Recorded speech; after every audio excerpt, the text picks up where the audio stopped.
8h26, Folha FM, a rádio que toca você. Estamos no Folha no Ar, primeira edição, nesta quinta-feira, dia 27 de fevereiro de 2020. E lembrando aos nossos ouvintes e nossos participantes aqui, ouvintes, telespectadores através do streaming e também aqueles que nos acompanham nas redes sociais, que nós estamos muito próximo do aniversário de um ano da Folha FM, com um grande show do Zé Ramalho. Fique ligado hoje durante a programação, que a gente vai dar mais um ingresso para o show desse grande artista Zé Ramalho, comemorando o aniversário da cidade e o aniversário de um ano da Folha FM. Voltamos com o Dr. Carlos Alberto Senra, com o Arnaldo Neto, e Arnaldo colocou um tema muito interessante agora para esse último segmento, Arnaldo. A gente estava falando aqui sobre a entrevista do Marco Vinícius, né, da Comissão de Mortos e Desaparecidos Políticos, que teve aqui na quinta-feira passada, e ele falava sobre, no mínimo, uma lentidão ou uma demora da Comissão Nacional da Verdade com relação a muitos fatos. Queria saber a opinião do senhor com relação a isso. Como o senhor acompanha a Comissão Nacional da Verdade? Se vai se chegar realmente a uma verdade sobre todos os fatos? E onde essa comissão pode parar? Olha, eu acompanho os trabalhos da Comissão Nacional da Verdade desde a instituição. Uma coisa é clara, é patente. A comissão foi formada por juristas de grande experiência, de nomeada, juristas tais como o José Carlos Dias, que eu lhe relatei, o Fontenelle e outros mais. Eles fizeram uma investigação muito séria e muito isenta. Pelas inquirições que eu assisti, eles partiram de um princípio de imparcialidade, de questionamento, de interrogatório muito técnico para tentar buscar a verdade. Então, o trabalho da comissão é um trabalho importante e deveria e deve continuar em busca da verdade, que é uma verdade, além de ser uma resposta à família de desaparecidos políticos, ela traz a busca da verdade real e da verdade histórica. Isso aí faz parte da história do Brasil. Em relação a se vai ou não ter um resultado final esclarecedor de todos os fatos, eu acho talvez impossível em relação ao tempo, muitos fatos sendo investigados, mas um grande número será esclarecido, até porque hoje a genética forense ela é muito avançada, os meios de investigação, as técnicas de investigação. Agora, eu não sei, apesar de que o Marcos Vinícius, que deu a entrevista aqui, eu vi que é uma pessoa equilibrada, sensata, um perito que ele não se influenciou por versões, ele foi em busca da investigação para chegar às conclusões e relatar, eventualmente, ao final, a juíza da causa ou o juiz que estiver no momento.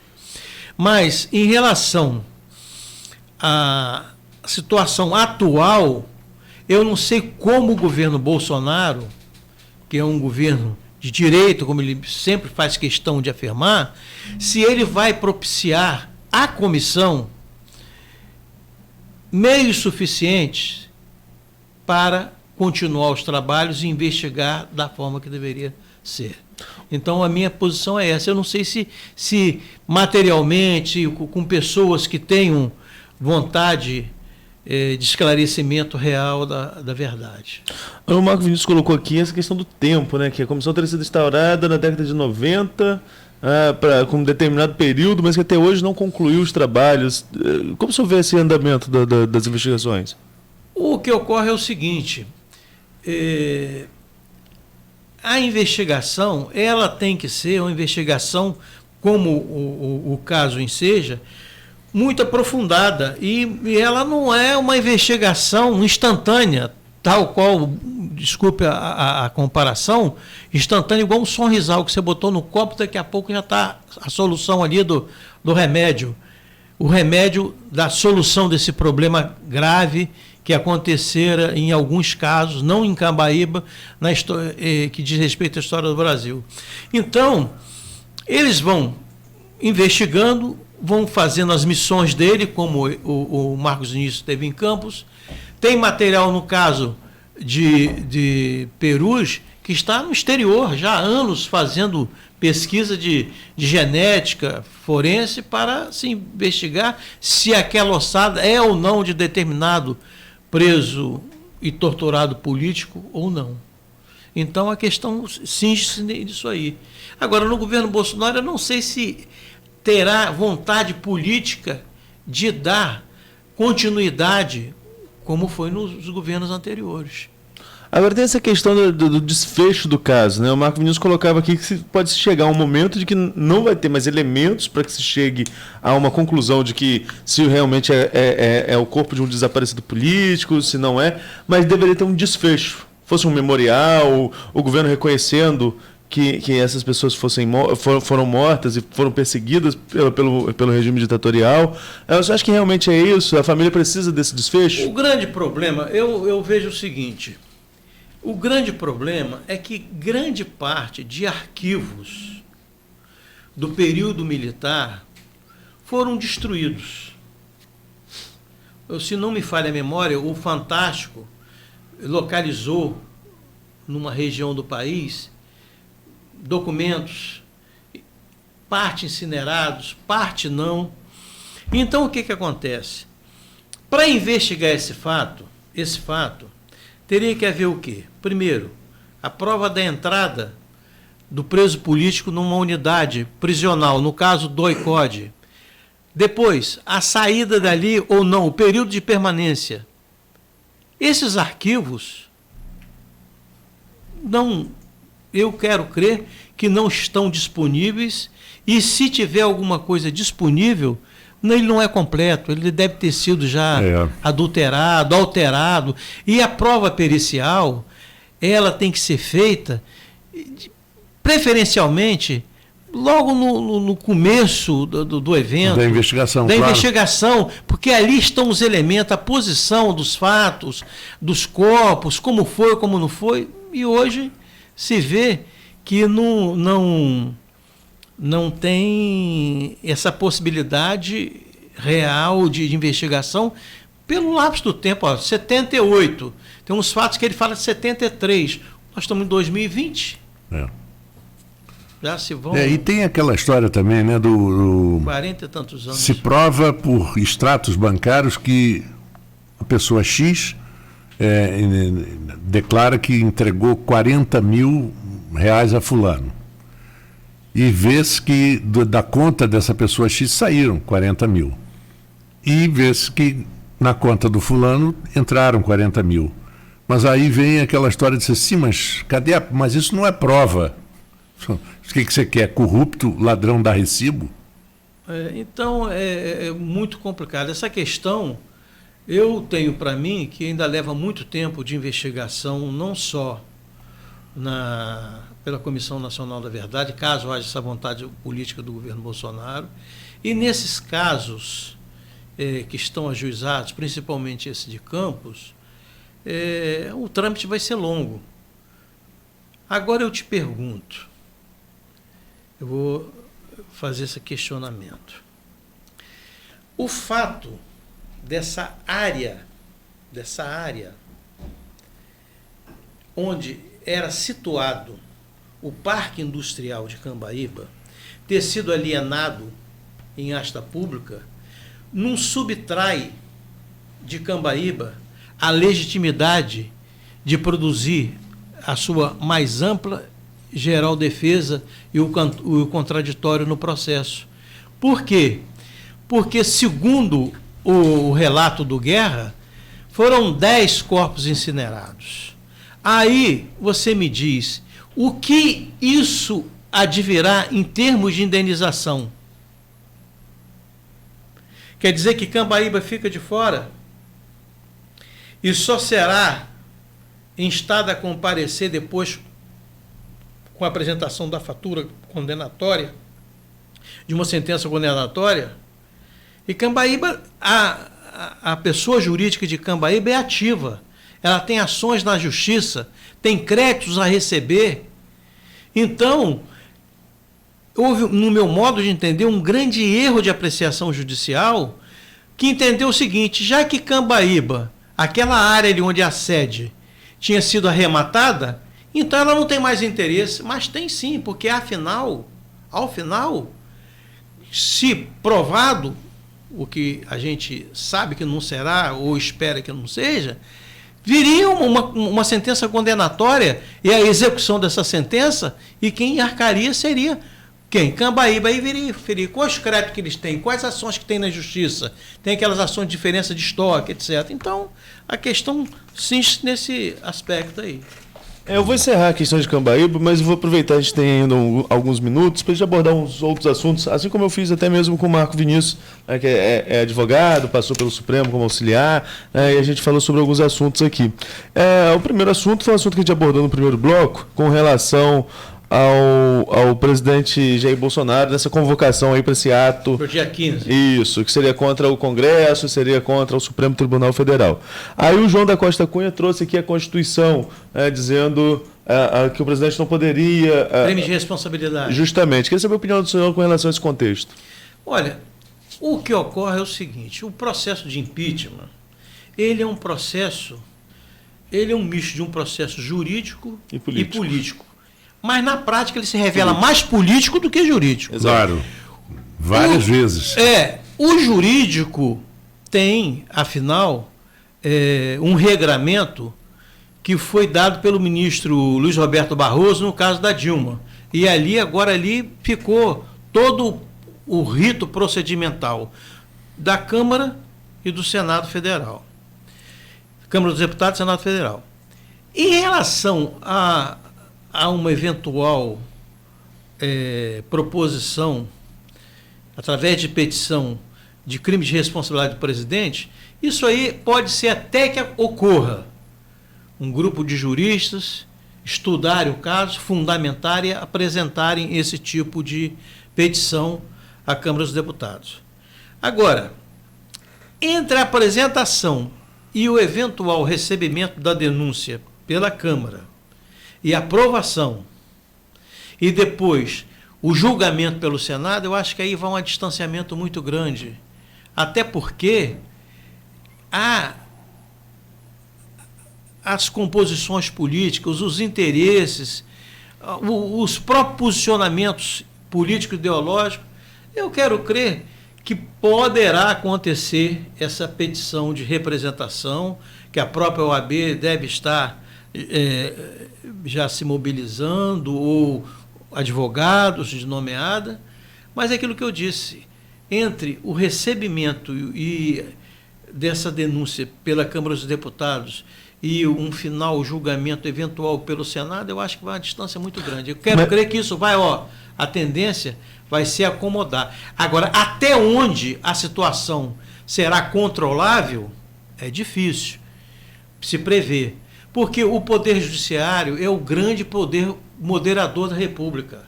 Ele que vai procurar dirimir essas tensões. Executivo, legislativo, do próprio cidadão. Então, a questão é essa. E na Câmara, eu tenho para mim que deverá haver alguma representação, mas que isso terá um efeito prático de julgamento e afastamento do presidente, não acredito. O Marilson Fidel Batista complementa aqui: não é um atentado, ouvinte nosso, não é um atentado à democracia a convocação do presidente? Que é um atentado à democracia, não deixa de ser. Que é um atentado às instituições, sim. Convocar as pessoas para em praças públicas fazerem pressão e protesto contra o Congresso Nacional e o Supremo Tribunal Federal. São instituições e que devem ser respeitadas. devem obrigatoriamente serem respeitadas. Se alguém tem algum tipo de questionamento, vá aos órgãos competentes questionar através das representações, das petições. Agora, nunca colocar o povo contra uma instituição democrática num regime democrático. O fato de o Supremo Tribunal Federal ter alterado o entendimento contra a prisão de segunda instância, você acha que seria um motivador para esse movimento? Porque há um certo desgaste do Supremo quando modula essa questão. E qual o entendimento do senhor com relação a esse fato especificamente, da prisão em segunda instância? Olha, eu acompanhei o julgamento não só anteriormente, quando se admitiu a prisão em segunda instância, como agora. Então, o que ocorre? As pessoas têm muito de crítica aos poderes, seja executivo, legislativo e judiciário.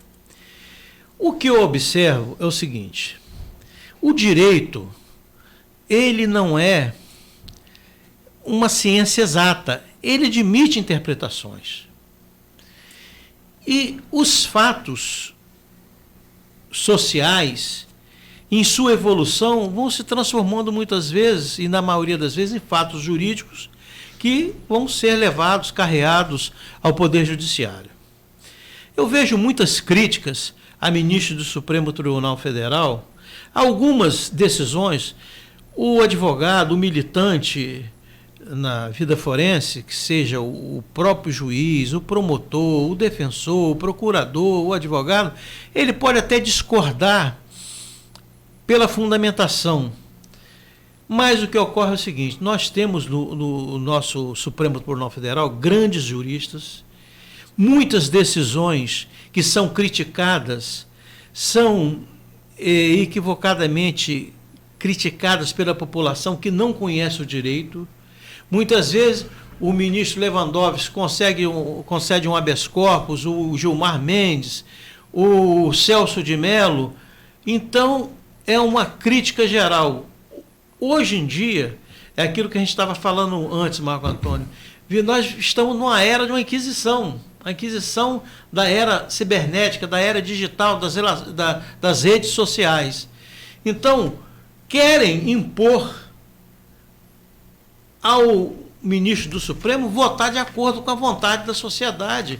Ele vai julgar conforme os autos. Eu, particularmente, eu entendo o seguinte: a Constituição da República ela é clara no sentido da presunção da inocência. E eu me filio nessa corrente que só o trânsito em julgado seria capaz de promover a execução da pena. Mas eu tenho que reconhecer também que, muitas vezes, não é só a morosidade da justiça, não. Aí vem também a articulação do advogado. Quanto mais preparado, ele tem mais recursos. E a facilidade de recursos, né? E vai interpondo recurso daqui, embargos dali, e vai indo até a última instância, um tribunal superlotadíssimo de ações para julgamento, de recursos. Então, o que acontece? Em alguns casos, ocorre a prescrição da pretensão punitiva estatal. Então, para que houvesse uma decisão de maneira que não comportasse maiores questionamentos, a Constituição teria que ser mudada. Sim. Ser mudada. Porque mas há se ambiente para se mudar uma Constituição? Aí é uma outra questão. Agora, o que ocorre é o seguinte: como está escrito, é como diz o jogo do bicho, vale o que está escrito. O que está escrito, e o que está escrito é essa. É a presunção da inocência. E essa alteração de entendimento do Supremo Tribunal Federal, isso não causa uma certa instabilidade, até mesmo na sua profissão? O que ocorre, eu vou lhe falar uma coisa aqui. A questão da instabilidade, ela é patente. Eu vou te dizer um caso que aconteceu em Campos no passado, na década de 80. Se você distribuísse uma ação para uma das varas, admitia um tipo, em processo de execução, um tipo de entendimento. Para uma outra vara, um outro tipo de entendimento. E aí criava aquela situação. Você ganhava em um, perdia em outro, um outro caso semelhante. Então, cria realmente essa instabilidade jurídica. Mas a tendência é sedimentar um entendimento. O que não pode acontecer é hoje se julgar de uma forma e daqui a um ano ou dois mudar radicalmente a jurisprudência. O direito é vivo, ele tem a sua evolução. Mas será que dentro de um espaço curto de tempo, 2, 3 anos, esse entendimento alterou, mudou na visão dos juristas a ponto de alterar a visão e o entendimento decisório, jurisprudencial de um ministro? Muitas vezes, se você pegar julgamentos de um tribunal, principalmente tribunal eleitoral, você vê, às vezes, você fica sem entender. Hoje julgou de uma forma, amanhã um caso que você vê praticamente similar, mas se julgou de uma outra forma. Agora, só vendo os autos do processo para você saber qual foi a razão e o fundamento. Agora, nós temos grandes ministros. A grande crítica que se faz, eu acabei agora de ler um livro que é interessantíssimo. Os 11 é um livro que trata sobre os bastidores do Supremo Tribunal Federal. Trata da relação entre os ministros, algumas discussões entre eles, questões de nomeação, indicação e nomeação de ministros para o Supremo Tribunal Federal. E ali se vê a Corte como que ela está representada hoje. E a própria imprensa teve a visão de que hoje o Supremo seriam 11 ilhas distintas, que muitas vezes se entende alguns, a maioria, outras vezes não. Por quê? Porque hoje, com o poder de concessão da liminar, um juiz julga de uma forma, o outro daqui a pouco volta, o ministro julga de outra forma, até se sedimentar. Então, realmente cria essa questão da instabilidade jurídica. É verdade. Tem um comentário aqui de um ouvinte, só para... A gente já está estourando o tempo, já estourou. No final. O Moisés Batista, ele comenta que não tem um lado ou partido, mas essa manifestação, no momento ele estava falando da manifestação convocada lá, não seria um ato de um país democrático? Aí eu volto até o que eu falei lá no início do programa. A democracia, ela tem esse... de permitir mas a autocrítica. Uma coisa seria um movimento espontâneo popular da sociedade. Outra presidente. E não o presidente eleito. Parece que ele está em campanha eleitoral até exatamente. agora. Isso aí é muito arriscado ele fazer. Um movimento foi gerado nas redes sociais, mas ele vai e entra como apoiador do evento. Aí que está o grande X da questão, digamos assim, pelo menos do meu ponto de vista, né? Não, mas é isso aí mesmo. E aí o que acontece? Aí para a grande mídia, para o povo, quem está capitaneando isso aí é o próprio presidente. O próprio presidente. Isso não é e para isso, doutor Carlos Alberto Senra, é para isso que os ministros, os presidentes, os governadores têm assessores, né? Para alguém chegar e falar assim, presidente, não entra nessa. Pelo que a gente lê na imprensa, ele não gosta de ouvir muito, não. Ele é indomável. É difícil. Tem muita gente que é assim, é difícil realmente. Tem pessoas ouve, né? Não ouvem e o ego muito em cima, né? Bom, infelizmente chegamos aqui, são 10:50, eu agradeço demais a presença do Dr. Carlos Alberto Senra, foi muito esclarecedor. Vamos ver se o Arnaldo consegue a missão quase impossível de conseguir uma entrevista com... Pois é, cara. Quem tinha combinado comigo na semana passada para estar aqui amanhã foi o deputado estadual João Peixoto. Mas eu não consigo contato com ele para confirmar e um de seus assessores disse que ele estará fora. Então eu vou sair daqui para correr atrás de um entrevistado para amanhã se eu não conseguir falar com o deputado. Mas ele tinha combinado comigo na semana passada que estaria aqui amanhã. Mas eu vou estar confirmando durante o dia no Folha 1 quem é nosso entrevistado de amanhã. Agradecer ao doutor Carlos Alberto pela participação. Né? Acho que a gente trouxe aqui 2 lados sobre essa questão da usina Cambaíba. E o nosso ouvinte que falou aqui da gente trazer o Cláudio Guerra, vamos tentar. Acho que seria uma entrevista. Agora, eu vou dar uma sugestão né? a vocês. Eu espero que o Cláudio Guerra venha dar sua entrevista aqui. Mas eu sugiro aos senhores o seguinte: pegue os depoimentos dele, são 2, na Comissão da Verdade, ouçam antes. E se quiserem, os que ele prestou aqui no Ministério Público Federal, eu encaminho para vocês, para terem elementos de como... Inclusive de comparação entre um depoimento e outro. E outra coisa, porque é aquilo que eu falei, ele foi delegado do DOPS, ele é ardiloso, sabe a estrutura no depoimento, sabe o que evitar, como evitar. E essa linha condutora, o fio da meada aí que ele procurou, a narrativa, né? O samba enredo dele. Só que o samba enredo dele, ele atravessou na avenida.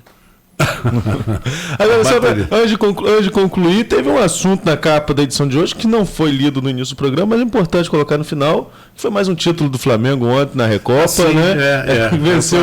Venceu por 3-0. O pessoal disse que o prêmio é menor que a renda. Não, é o que está escrito, é o que está escrito aí. Não. A renda foi o prêmio do segundo colocado, aí sim. Menor do que a renda do jogo. Até porque o dólar tá caro, né? O dólar tá caro, bem caro, diga-se de passagem, então o prêmio em dólar, então não tem nem como a gente comparar. O prêmio bom da Copa do Brasil, né? Esse é um prêmio, tanto. Eu não lembro qual é o valor do prêmio. O Brasil é maior do que o Campeonato Brasileiro. Pois é questão de patrocínio também, né? Depende de quem está patrocinando. Claro. Mas, enfim, o Flamengo campeão ontem da Recopa, e isso quase que eu não chego aqui por causa disso, porque tirou meu sono. Porque eu fiz, antes do jogo, eu fiz 2 títulos. Del Valle bate o Flamengo bate o Del Valle. Quando eu fui embora, me deu um branco se eu tinha colocado que o Del Valle bate o Flamengo, já pensou na capa do jornal o resultado inverso. Rapaz, aquilo me deu um desespero, não consegui falar com a gráfica. Ia ser ótimo. Consegui falar com o CTP, enfim, saiu a capa correta aí com mais um título do Flamengo. 3 no início do ano, mas tá segurando a barra, né? Vamos lá e venhamos cá, não é um grande título, nem esse, né? Mas... Nem esse. São títulos pequenos que juntos têm um peso grande, né? Eu acho que são títulos importantes, sim. Não deixa. Eu sou contra desvalorizar completamente o Campeonato Carioca.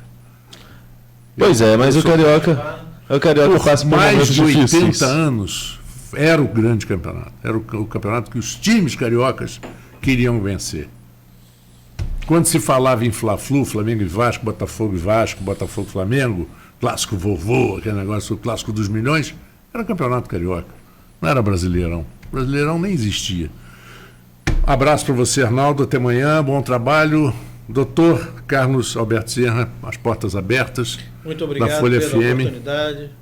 Volte sempre. Conhecê-los pessoalmente. Volte sempre. Vamos ao intervalo, voltamos já. O Anda Campus Vale Transporte chegou para facilitar o dia a dia da sua empresa. Com o cartão Anda Campus, o seu funcionário tem muito mais benefícios.